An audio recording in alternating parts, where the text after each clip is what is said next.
Hey guys, Thomas, living in Japan, studying for the JLPT N1, BJJ competitor, engineer, some other things, I forgot, whatever. Anyways, I'm going to talk about learning.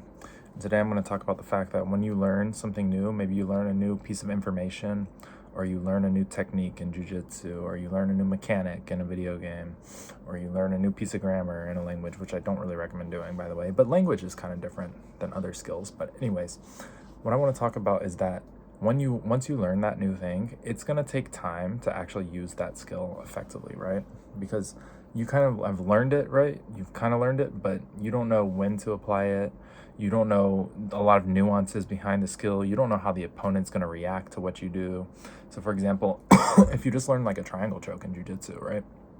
You may know how to finish the triangle choke in the perfect position, but the question is, how do you get to the triangle choke? What if they do this reaction? What if they do that reaction? What if I need to transition into something else, right? So you don't know the finer nuances behind that detail.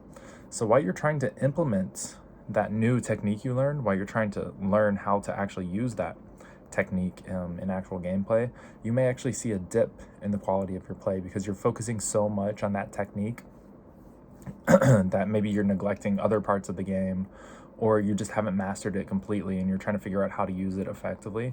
So when you actually learn something new, you might see the opposite. You might think, oh, I'm going to rank up immediately because I learned something new. But actually what might happen is the reverse, where you actually get worse for a little while you're figuring out how to use that use that new skill effectively, right? So it's important to try new things because a lot of people don't want to try new things because they know when they initially try it, they're actually going to lose elo, right? They might lose a little bit of skill. They might come off as a little more clunky, a little less fluid with whatever they're doing.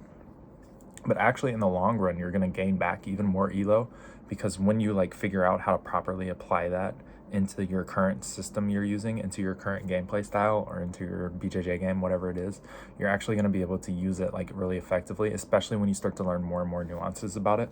So if you just learn the basic idea and then you explore with it and try to use it and keep learning more and keep watching more videos, in the long run, you're actually going to gain more elo.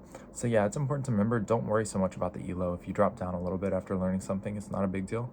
You're going to come back up. And like, honestly, when you learn one skill and you learn something new and you're trying to apply it and you realize you can't apply it effectively, maybe that will show you something else that's weak in your game, and then you need to learn that and then learn that, and it kind of starts this like chain reaction of learning new information and learning counters and counters and counters, and that's how you become a really high elo player and whatever you're doing, and how you become like very nuanced with the information you're using.